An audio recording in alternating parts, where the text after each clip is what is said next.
Markus Koch. Ich leite hier in der Stiftung seit 2017 das Ausstellungsteam und stelle Ihnen heute mein Lieblingsobjekt, will ich gar nicht sagen, sondern das aus meiner Sicht interessanteste Objekt der Ausstellung vor. Es steht hier rechts neben mir im Ausstellungsteil, in dem es um Helmut Schmidts Zeit als Verteidigungsminister 1969 bis 1972 ging. Ja, was sehen wir? Wir sehen das Modell einer tragbaren Atombombe tatsächlich. Also was wir sehen, ist eigentlich eher der Tragerucksack, ungefähr 50 bis 70 Kilo schwer, je nach Inhalt.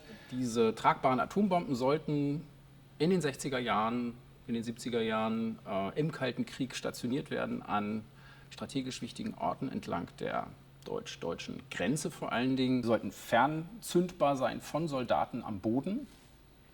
Und es ging dabei der NATO um Abschreckung, also darum, dem Warschauer Pakt oder den Truppen des Warschauer Pakts zu bedeuten, dass jeder, auch ein konventioneller Angriff auf NATO-Gebiet, also mit atomaren Mitteln beantwortet werden würde.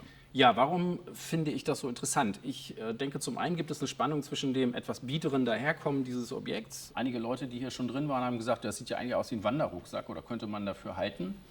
Es bringt uns aber tatsächlich mitten hinein in die Zeit des Kalten Kriegs und so ein bisschen die Spannung, die das erzeugt, Harmlosigkeit auf der einen Seite vielleicht und auf der anderen Seite, ist aber der Inhalt, also einfach die Bedrohung, die eigentlich in diesem Objekt steckt, nämlich die Möglichkeit mit so einer Atombombe, die auch das Mehrfache einer Hiroshima-Bombe von der Sprengkraft haben konnte. Das wird hier, finde ich, auf eine ganz beeindruckende Art und Weise deutlich.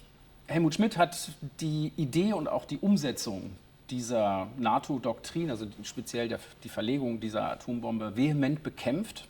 Und damit können wir ganz gut zeigen, denke ich, zwei Prinzipien von Schmidts Politik, nämlich einmal das, was Detlef Balten, Militärhistoriker, die Politik der Verantwortung genannt hat. Also Schmidt, der eben diese Idee, diese wahnwitzige Idee eigentlich eines begrenzt führbaren, in Mitteleuropa begrenzt führbaren Atomkriegs für absurd gehalten hat. Also einfach gesagt hat, das kann man auf keinen Fall machen.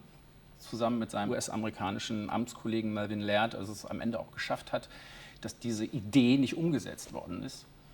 Und zum anderen, und das hängt einfach mit diesem Waffensystem zusammen, die NATO hat von vornherein gesagt, dass das Militär, also des Militärs, Generalstäbe sollten die letzte Verfügungsgewalt darüber haben, ob diese Bomben gezündet werden oder nicht. Und Schmidt hat eben immer dafür plädiert, dass es ein Primat des Politischen geben müssen, also dass Politiker müssen das letzte Wort haben und nicht Militärs. Das war es, worum es ihm wirklich ging. Also das sind die beiden wichtigen Prinzipien, die wir anhand dieses Objekts hier in der Ausstellung Schmidt Demokratie leben zeigen können.